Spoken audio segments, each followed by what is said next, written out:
desde el principio cuando te necesité, desde el momento cuando la mirada alcé, desde ese día cuando sola me encontraba, cuando tu mirada en mí se fue a poner, supe que me amabas, lo entendí, supe que buscabas más de mí, que mucho tiempo me esperaste y no llegué, no, que supe que me amabas, aunque huí lejos de tu casa. Yo me fui y con un beso y con amor me regalaste tu perdón y estoy aquí.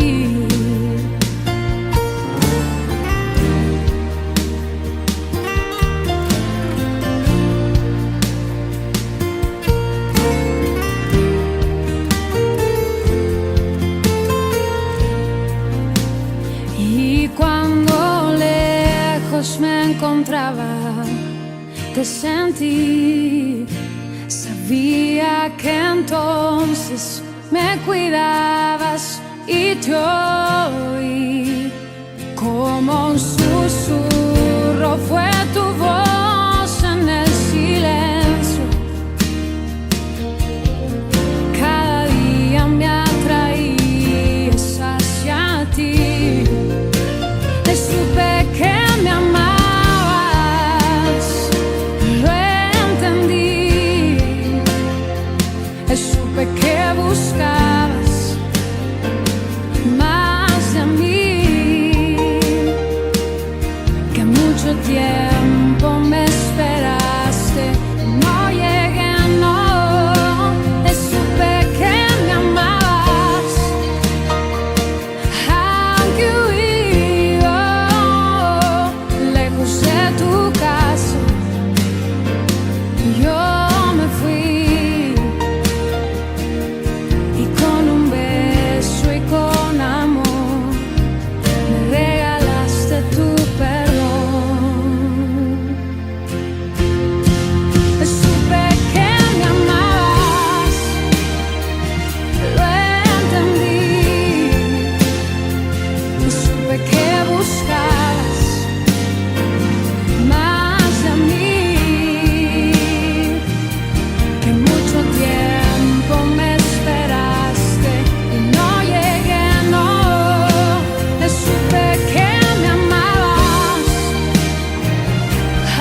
Hermanos queridos, muy buenos días, que Dios les bendiga. Un saludo en el amor de Jesucristo para todos ustedes.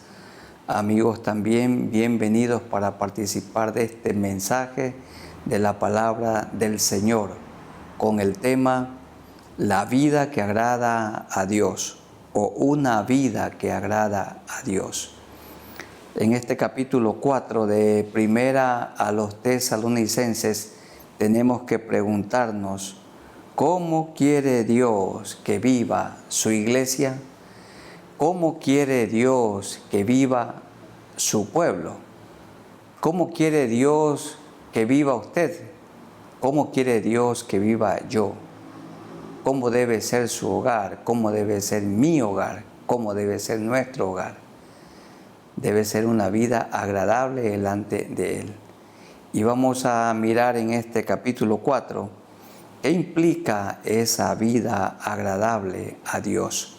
Como ustedes ya lo han oído, la primera carta de Pablo a los tesalonicenses fue escrita desde Corinto y era para animar a los creyentes y también para consolarlos. Pablo los elogia a los hermanos de Tesalónica por su buen testimonio.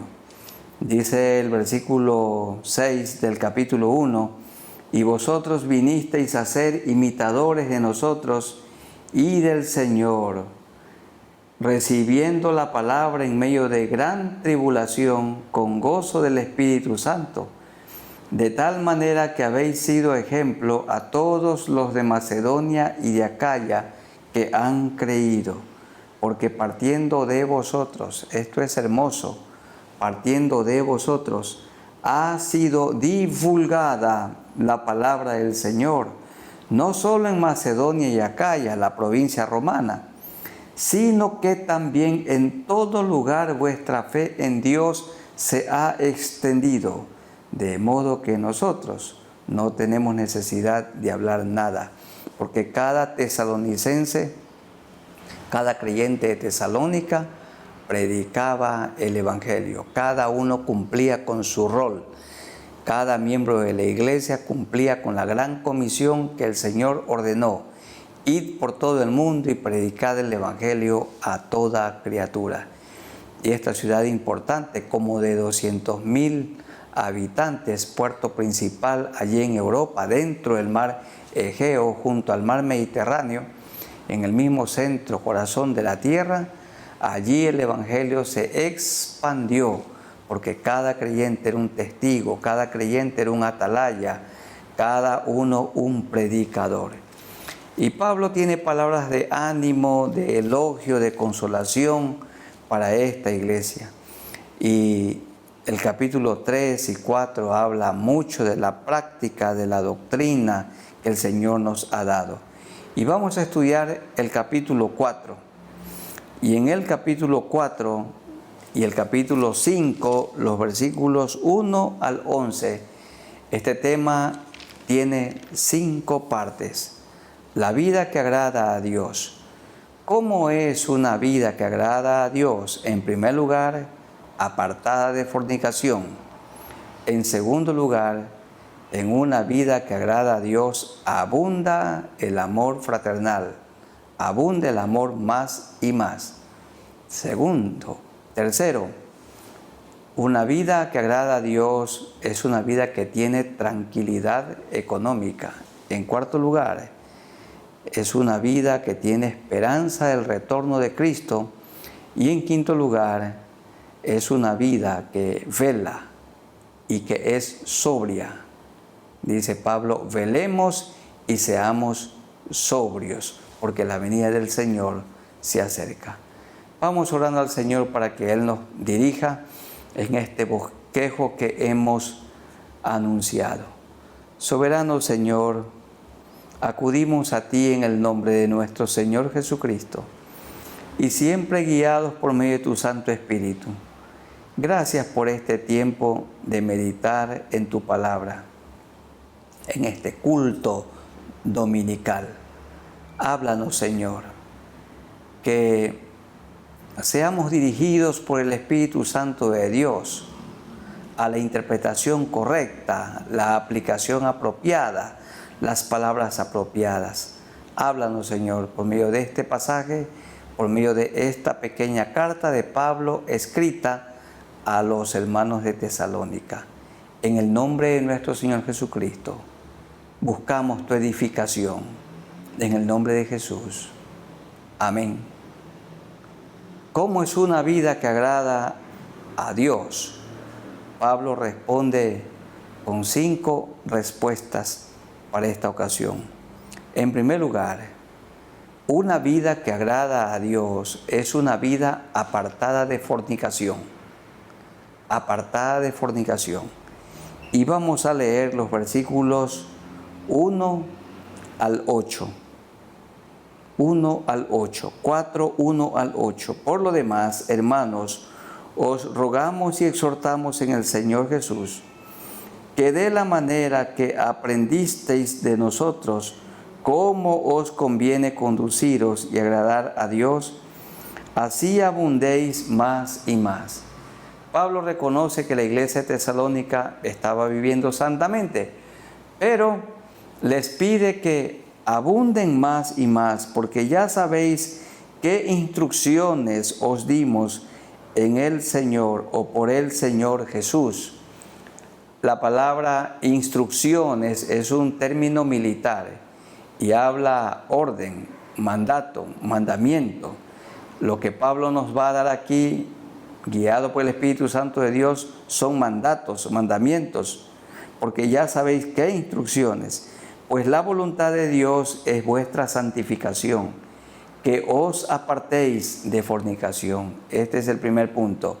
La vida que agrada a Dios es una vida enteramente santificada, apartada de fornicación, que cada uno de vosotros sepa tener su propia esposa en santidad y honor, no en pasión de concupiscencia, como los gentiles o como los no creyentes que no conocen a Dios. Que ninguno agravie ni engañe en nada a su hermano, porque el Señor es vengador de todo esto, como ya os hemos dicho y testificado. Pues no nos ha llamado Dios a inmundicia, y repite, sino a santificación. Así que el que desecha esto, no desecha a hombres, sino a Dios, que también nos dio su Espíritu Santo. Que os apartéis de fornicación, dice el versículo 3. Apartarse de fornicación es, en el idioma griego, apartarse de porneia. Y la palabra porneia se refiere a cualquier inmoralidad sexual. Prácticas sexuales antes del matrimonio, que se la conocen como fornicación, o relaciones íntimas fuera del matrimonio, que se lo conoce como adulterio. Toda inmoralidad sexual, homosexualismo u otro, se lo llama aquí fornicación. Y nos ordena el Señor que cada uno de vosotros sepa tener su propia esposa en santidad y honor. Queridos hermanos, cuando un hombre fornica o cuando un hombre casado adultera, mancha su vida, mancha su honor. Cuando una mujer le es infiel a su marido, mancha su honor. Y dice Salomón, mejor es el buen nombre que tener fama. Mejor es el buen nombre, el buen testimonio, que tener títulos académicos. Mejor es el buen nombre que tener una casa grande o que tener un automóvil lujoso o un buen carro 4x4. Esto es más importante, el buen nombre, la santidad y el honor, no en pasión de concupiscencia. Concupiscencia es cometer el acto pecaminoso en la mente. Por ejemplo, una persona para masturbarse debe tener pensamientos pecaminosos y consuma el acto en su mente. A esto se llama concupiscencia. El Señor dijo, cualquiera que mira a una mujer para codiciarla, ya adulteró con ella en su corazón. Entonces el adulterio no solamente es la intimidad física, sino también el adulterio mental al que Pablo lo llama concupiscencia, como los gentiles que no conocen a Dios. Que ninguno agravie ni engañe en nada a su hermano, porque el Señor es vengador de todo esto, como ya os lo hemos dicho y testificado. Hermanos amados, el adulterio, la infidelidad mancha el honor. Veamos esto en Proverbios, el capítulo 6, los versos 32 y 33. Yo quiero que busquemos en nuestras Biblias, en Proverbios, capítulo 6, 32 y 33. A mí me han ayudado estos versos toda la vida. Me he acercado a ellos con temor reverente, y hasta aquí Dios ha tenido misericordia de nosotros. Dice Proverbios 6:32, mas el que comete adulterio o fornicación o cualquier inmoralidad sexual es falto de entendimiento. Corrompe su alma el que tal hace. Heridas y vergüenza hallará. Vergüenza significa que mancha su honor. Heridas y vergüenza hallará, y su afrenta nunca será borrada. La sangre de Cristo limpia el pecado. La sangre de Cristo borra el pecado. Pero las consecuencias del pecado aquí en la tierra siempre quedan, y su afrenta nunca será borrada. Porque los celos son el furor del hombre, y no perdonará en el día de la venganza. No aceptará ningún rescate. No hay ningún regalo que un hombre pueda calmarle su ira contra el hombre que se acostó con su mujer, ni querrá perdonar aunque multipliques los dones o aunque multipliques los regalos. Miren ustedes, triste fue lo del rey David. Se acostó con una mujer que no era su mujer, Betsabé, y luego que adulteró quiso cubrir, tapar su pecado, lo que no fue posible. Y luego ordenó que Urías Eteo, el fiel marido de Betsabé, sea ejecutado. Pero a David le vinieron horribles consecuencias en su vida y en su hogar. Le dijo claramente el profeta Natán: la sangre chorreará en tu familia. Y así sucedió. Amnón se enamoró de su hija, de su hermana Tamar, y la violó. Luego, como David no hizo nada, Absalón vengó a su hermana y mató a su hermano Amnón.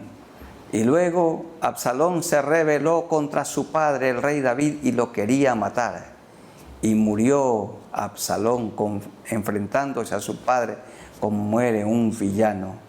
Y luego también Adonías, otro hijo de David, tuvo que ser muerto por su hermano Salomón porque pretendía usurpar el reino. La espada no se apartó de la casa de David. Y entonces esto fue una mancha en su honor. Que cada uno de vosotros sepa tener su propia esposa en santidad y honor, no en pasión de concupiscencia como los gentiles que no conocen a Dios. Que ninguno agravie ni engañe en nada a su hermano. El amor no le hace mal al prójimo. Y queridos jóvenes, los varones, no le hagan un mal a una señorita. De ninguna manera. Que cada señorita, que cada joven se guarden vírgenes hasta el matrimonio. Y no solamente en virginidad, sino en pureza de vida, en pureza de cuerpo. El Señor quiere que cada hombre disfrute de su esposa, con su esposa, y cada esposa con su marido. El marco legal para la unión sexual es el matrimonio. Antes el matrimonio es pecado, fuera del matrimonio es pecado. También fuera de la unión entre un hombre y una mujer es pecaminoso. Que os apartéis de fornicación. En aquel tiempo abundaba la promiscuidad sexual, la inmoralidad sexual, Y Pablo ordena que la iglesia de Cristo se aparten.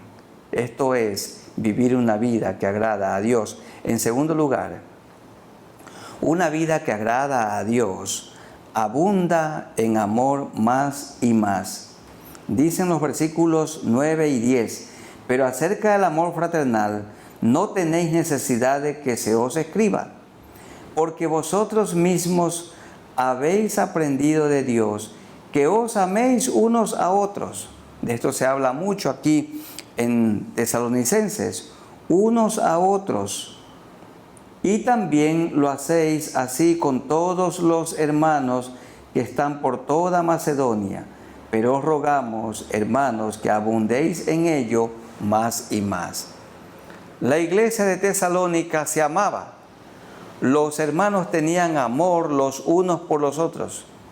Pero Pablo dice, abunden aún más en amor.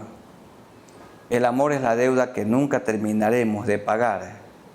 ¿Pero a qué clase de amor se refiere aquí Pablo? Al amor ágape, que él mismo escribe luego en 1 Corintios, el capítulo 13. El amor no es jactancioso, el amor no le hace mal al prójimo. El amor todo lo espera, todo lo sufre, todo lo soporta, nunca deja de ser. El amor no hace nada indebido. Es esa clase de amor que no espera nada a cambio. Amada iglesia del Señor, el amor solo se complace en dar. No espera retribución, no espera recibir nada a cambio, lo entrega todo. Este es el amor. Y Pablo, por medio del Espíritu Santo de Dios, ordena que en esta clase de amor abundemos más y más, amando al enemigo, a aquellos que se han hecho nuestros adversarios por causa del Evangelio. Recuerden, hermanos y amigos, el amor no le hace mal al prójimo. Entonces, una persona que presta, paga, porque ama a su prójimo. No le hace mal. Un hombre que ama no se enamora de la mujer ajena, porque no le hace nada indebido a su prójimo. Esto es lo segundo. En tercer lugar, Dios quiere que cada creyente viva con tranquilidad económica, que tenga tranquilidad. Y la tranquilidad económica produce paz. Leamos los versículos 11 y 12. ¿Cómo es una vida que agrada a Dios? Una vida con tranquilidad económica. Una vida que tiene paz, que disfruta de la paz de Dios porque sus pecados han sido perdonados. Dice, abunden en el amor más y más. Verso 11. Y que procuréis tener tranquilidad. ¿Qué produce tranquilidad? El perdón de los pecados. ¿Qué produce tranquilidad? El tener a la esposa en santidad y honor. ¿Qué produce tranquilidad? Vivir apartados de fornicación, y que procuréis tener tranquilidad y ocuparos en vuestros negocios y trabajos y trabajar con vuestras manos de la manera que os hemos mandado, a fin de que os conduzcáis honradamente para con los de afuera y no tengáis necesidad de nada. El pensamiento de los griegos era que las personas que eran inteligentes y que se dedicaban a pensar no debían trabajar. Pero Pablo dice aquí que es una honra trabajar con sus manos, con las manos, con nuestras manos. Él mismo, mientras ejercía el ministerio, con sus manos construía tiendas, y otros de su equipo ministerial se le unían para este trabajo. Ocuparos en vuestros negocios y trabajar con vuestras manos de la manera que os hemos mandado. ¿Para qué? Para que nos conduzcamos honradamente para con los de afuera y no tengáis necesidad de nada. Hermanos amados, las deudas no producen tranquilidad. Las deudas, y más aquellas que están vencidas, quitan la paz, roban el gozo, quitan el sueño, La persona no tiene tranquilidad y el Señor quiere que vivamos con tranquilidad. Por esto nos ordena a cada uno trabajar abnegadamente y administrar el dinero según un presupuesto. Más sabiduría se necesita, dice un autor, para gastar el dinero que para ganarlo. Es decir, es más fácil ganar que gastar. Mucha gente se empobrece en el gasto, comprando cosas que no necesitan, y que procuréis tener tranquilidad. Tenemos que orar al Señor y trabajar fuerte para pagar todas las deudas. Los acreedores generalmente quitan la paz de la persona que está endeudada, y esta no es la voluntad del Señor. Hermanos amados, no es un buen testimonio en la iglesia y en la comunidad tener deudas vencidas, tener deudas que no se han cancelado. La Biblia en ninguna parte se opone a no deber, y aún dice que el que le presta al pobre le presta a Dios. Pero las deudas morosas son aquellas que ya la persona está decidiendo no pagarlas. Las deudas vencidas, estos son un terrible mal testimonio en la comunidad. Y hay que orar al Señor, y tenemos que ayudar en oración también y con consejo a las personas que están endeudadas, para que muy pronto puedan experimentar la libertad financiera, y que procuréis tener tranquilidad y ocuparos en vuestros negocios, trabajando con vuestras manos, para que os conduzcáis honradamente para con los de afuera. Común es entre la gente que no tiene temor de Dios prestar, endeudarse, más allá de su capacidad de pago. Pero un creyente calcula el costo. Un creyente sabe que tiene que vivir una vida que agrada a Dios y una vida con tranquilidad. Y entonces hay que pensar bien, buscar la sabiduría de lo alto y también buscar consejo para poder pagar toda deuda y no deberle a nadie nada. La única deuda que nunca terminaremos de pagar es la deuda del amor, para que os conduzcáis honradamente para con los de afuera, para que tengamos buen testimonio. Los creyentes debemos ser muy cuidadosos en el manejo económico. Y hermanos, cada hogar debe tener un presupuesto. Mi hermano, mi hermana, un presupuesto.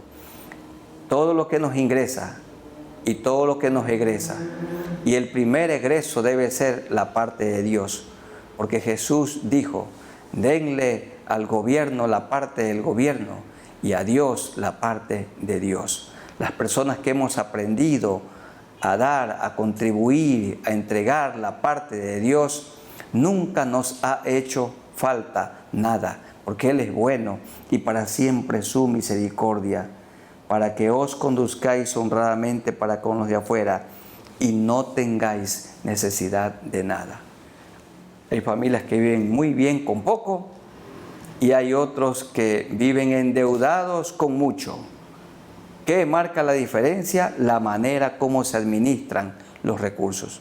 Pero el pueblo de Dios tiene que ser reconocido como un pueblo abnegado, esforzado, valiente, trabajador, cumplidor de nuestros deberes. No hay duda que los mejores trabajadores, obreros, empleados, profesionales deben ser aquellos que somos discípulos de Cristo. Debemos ser nosotros en cuanto a manejo económico, en cuanto a esfuerzo y dedicación, en cuanto a el asunto de no tener deudas vencidas como parte de nuestro buen testimonio y una vida que agrada a Dios. En cuarto lugar, una vida que agrada a Dios, una vida enteramente santificada, tiene la esperanza del retorno de Cristo.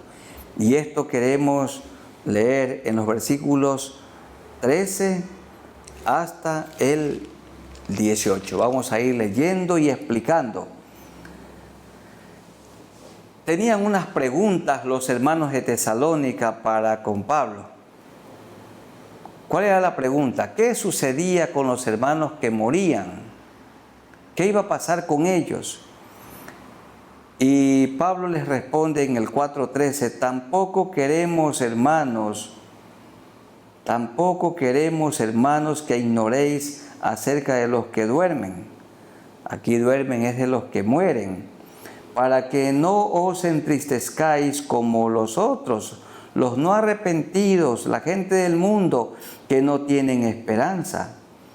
Porque sí creemos que Jesús murió y resucitó, así también traerá Dios con Jesús a los que durmieron en él. Por lo cual os decimos esto en palabra del Señor, que nosotros que vivimos, que habremos quedado hasta la venida del Señor, no precederemos a los que durmieron. Porque el Señor mismo, con voz de mando, con voz de arcángel y con trompeta de Dios, descenderá del cielo, y los muertos en Cristo resucitarán primero. La Biblia habla en el libro de Daniel que aún falta el cumplimiento de una última semana de 7 días, y cada día representando un año, es decir, 7 años. Y sabemos que vendrá una gran tribulación, periodo horrible cual nunca ha habido, ni hay, ni habrá después de esta tribulación. Pero el Señor en este pasaje dice que Él librará a su iglesia de este tiempo de ira. Hay algunos grupos evangélicos, los grupos, cada uno tiene su pensamiento. Hay muchos hermanos que piensan, ahí están los que pensamos, que el Señor arrebatará a su iglesia antes de la gran tribulación. Otros que Él arrebatará a su iglesia en la mitad de la gran tribulación. Otros piensan que entre la mitad y el fin de la gran tribulación. Y otros al final de la gran tribulación. En la organización nacional y mundial de la que somos parte, creemos que el Señor arrebatará a su iglesia antes de la gran tribulación. Como dice el capítulo 1 de Primera a los Tesalonicenses, capítulo 1, verso 10. Y esperar de los cielos a su Hijo, al cual resucitó de los muertos, a Jesús, quien nos libra de la ira venidera. Y aquí ira venidera se refiere a la gran tribulación que experimentará la humanidad y que tendrá como propósito hacer que los hombres y mujeres se humillen y busquen a Dios. Porque un día también estarán delante de Dios. El Señor preguntará, ¿y quiénes son estos que están con vestiduras blancas? Y entonces se responderá que son aquellos que salieron de la gran tribulación y que sus vidas fueron lavadas con la sangre del Cordero. Porque el Señor mismo con voz de mando, porque Él es supremo, con voz de arcángel, con autoridad y con trompeta de Dios, descenderá del cielo, y los muertos en Cristo resucitarán primero. ¿Cómo están los muertos en Cristo hoy? Bueno, están con el Señor. Pablo dijo, estar con Cristo es muchísimo mejor. No están de ninguna manera en un estado de inconsciencia, sino conscientes con el Señor, disfrutando de la vida abundante con Él. Porque cuando el malhechor se arrepintió en la cruz, Jesús le dijo, hoy mismo estarás conmigo en el paraíso. Estar con Cristo es muchísimo mejor. Las personas que han muerto y que ya no las tenemos con nosotros y han muerto en Cristo, están con Cristo disfrutando de las delicias del cielo. Y entonces el Señor les dará un cuerpo inmortal. Y si nosotros llegáramos a estar con vida cuando Él venga, este cuerpo mortal se vestirá de inmortalidad, un cuerpo glorificado, apto para estar con el Señor. Los muertos en Cristo resucitarán primero. Dice el 17, luego nosotros los que vivimos, los que hayamos quedado, si nosotros estamos con vida cuando el Señor venga por segunda vez, seremos arrebatados juntamente con ellos en las nubes para recibir al Señor en el aire, y así estaremos siempre con el Señor. Antes de este tiempo horrible llamado gran tribulación, el Señor arrebatará a su iglesia. Y cuando termine este periodo horrible de tribulación con Armagedón, el Señor regresará con su iglesia para implantar el reino de paz por 1000 años aquí en la tierra, donde Él gobernará con vara de hierro. Y así estaremos siempre con el Señor. Por tanto, alentaos los unos a los otros con estas palabras. Somos entonces nosotros pretribulacionistas. El pretribulacionismo enseña que el Señor arrebatará a su iglesia antes de este periodo de gran tribulación en el que gobernará el anticristo, el hombre de pecado, el hijo de perdición, o conocido también como la bestia, en Apocalipsis capítulo 13. La misma encarnación de Satanás. Y entonces para este tiempo ninguna persona podrá comprar ni vender, sino aquel o aquella que tuviera la marca en su frente o en su mano derecha, con el número 666. Y en estos días el escenario se está preparando para todo esto. ¿Qué quiere el Señor que nosotros hagamos? Siendo que Él viene muy pronto, su palabra se ha cumplido. En último lugar, en quinto lugar, debemos velar y mantenernos en sobriedad, ser sobrios y velad. Vamos a buscar primera a los Tesalonicenses, el capítulo 5, versículos 1 en adelante. Dice primera a los Tesalonicenses 5, pero acerca de los tiempos y de las ocasiones, no tenéis necesidad, hermanos, de que yo os escriba, porque vosotros sabéis perfectamente que el día del Señor vendrá así como el ladrón en la noche, que cuando digan paz y seguridad, entonces vendrá sobre ellos destrucción repentina, como los dolores a la mujer encinta, y no escaparán. Mas vosotros, hermanos, no estáis en tinieblas para que aquel día os sorprenda como ladrón. ¿Por qué la venida del Señor será como ladrón? Porque el ladrón o un ladrón no anticipa cuándo va a atacar una casa o cuando va a minar una casa.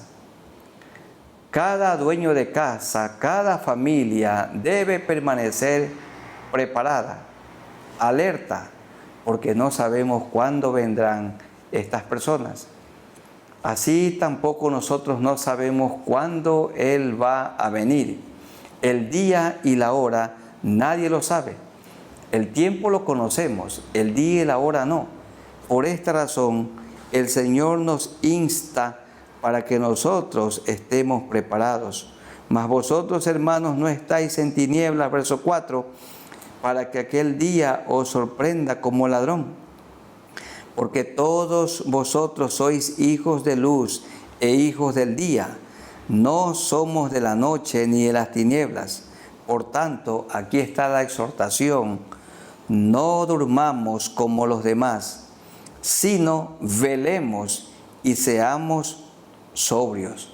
Velar significa hay que mantenerse alerta, expectante, preparados, porque el Señor viene. Y sobrios, ¿qué significa sobriedad? Que nos mantengamos con serenidad, que seamos templados, que estemos tranquilos, que nos mantengamos con dominio propio, con sobriedad, esperando al Señor. Pues los que duermen, dice el verso 7, de noche duermen, y los que se embriagan, de noche se embriagan. Pero nosotros, que somos del día, seamos sobrios, habiéndonos vestido con la coraza de fe y de amor, y con la esperanza de salvación como yelmo. La coraza en la vestimenta de un soldado romano cubría los órganos más importantes de la persona, como el corazón. Y así tenemos que estar vestidos con la coraza, dice el verso 8, de la fe y el amor. La fe en el Señor Jesucristo y el amor a nuestro Dios y también a nuestro prójimo. Hemos sido salvos por la fe en Jesucristo, que murió en nuestro lugar en la cruz del Calvario, y también viviendo con la esperanza de salvación como yelmo. El yelmo o ese casco metálico cubre la cabeza, entonces cubre los pensamientos, que nuestros pensamientos sean puros y estemos pensando en su pronto retorno, porque no nos ha puesto Dios para ira. Significa que nos librará del tiempo de ira, sino para alcanzar salvación por medio de nuestro Señor Jesucristo, quien murió por nosotros, para que ya sea que velemos o que durmamos, vivamos juntamente con Él. Por lo cual, animaos unos a otros y edificaos unos a otros, así como lo hacéis. Él quiere que velemos. Él quiere que estemos preparados. Él quiere que estemos alertas, porque su segunda venida está próxima a suceder. ¿Quiénes oirán la trompeta que se oirá? Bueno, los que tenemos afinados los oídos para oír la voz de Dios. Ciertamente la segunda venida de Cristo será un estruendo, como sucedió en Hechos 2. Todos escucharon el estruendo, pero no sabían lo que estaba sucediendo. Así también el mundo escuchará todo el estruendo de la segunda venida de Cristo. Pero los que estamos preparados y nos hemos arrepentido de nuestros pecados, la sangre de Cristo nos ha limpiado de todo pecado y de toda maldad, seremos arrebatados para estar con Él, juntamente con Él, para siempre. La vida que agrada a Dios. ¿Cómo es una vida que agrada a Dios? Hemos dicho en este momento que una vida que agrada a Dios vive apartada de fornicación. Apartado de fornicación. En segundo lugar, abunda en amor más y más. En tercer lugar, experimenta la paz y la tranquilidad económica. En cuarto lugar, vive con esperanza del retorno de Cristo. Y en quinto lugar, permanece velando y permanece en sobriedad, esperando el retorno del Señor. Amada Iglesia del Señor, Él viene muy pronto. Y si morimos, que muramos viviendo santamente. Y si vivimos, que vivamos en santidad, esperando el retorno del Señor. Él viene. Sí tenemos que ocuparnos de las cosas de esta tierra, pero mantengámonos con la mirada en el Señor. Poner la mira en las cosas de arriba, dijo Pablo en Colosenses 3, no en las de la tierra, porque habéis muerto y vuestra vida está escondida con Cristo en Dios. Y dice Hebreos 12, puestos los ojos en Jesús, el autor y consumador de la fe. Vivamos una vida agradable a Dios. ¿Cómo es una vida que agrada a Dios? Apartada de fornicación, abunda en el amor más y más, vive con tranquilidad económica, contentos con lo que tenemos ahora, vive con la esperanza del retorno de Cristo y procura vivir santamente, velando, siendo sobrios. Que el Señor nos ayude, que el Señor los anime, hermanos, y estemos animándonos unos a otros, porque esta vida es efímera, pasajera, pronto pasan los años y volamos. Nosotros estamos preparados para estar con Cristo, ya tenemos la vida eterna. Amigos, ustedes, sus pecados no han sido perdonados y en este momento pueden ser perdonados si usted se arrepiente y se los confiesa a Dios. Vamos orando al Señor. Soberano Señor, gracias por este mensaje de tu palabra y por la esperanza bienaventurada de la segunda venida de Cristo. Ayúdanos, Señor, para que vivamos apartados de fornicación, amándonos más y más, con tranquilidad económica, con contentamiento, que vivamos con la esperanza del regreso de Cristo, pero que velemos y que seamos sobrios, que procuremos vivir como Cristo vivió aquí en la tierra, imitando en todo momento su ejemplo. Y oramos por nuestros amigos, para que tú toques sus mentes y sus corazones. Amigos queridos, arrepiéntanse. Digan al Señor: Señor, perdona mis pecados. Sé que moriste por mí en la cruz del Calvario y derramaste tu sangre. Te ruego, Señor, que tu sangre me limpie de todo pecado y de toda maldad. Límpiame, Señor. Te recibo como mi Salvador. Dame tu Santo Espíritu y ayúdame a vivir desde hoy una vida nueva, una vida diferente para ti. Esta promesa te hago: te seguiré, te amaré hasta el día de mi muerte, en el nombre de Jesús.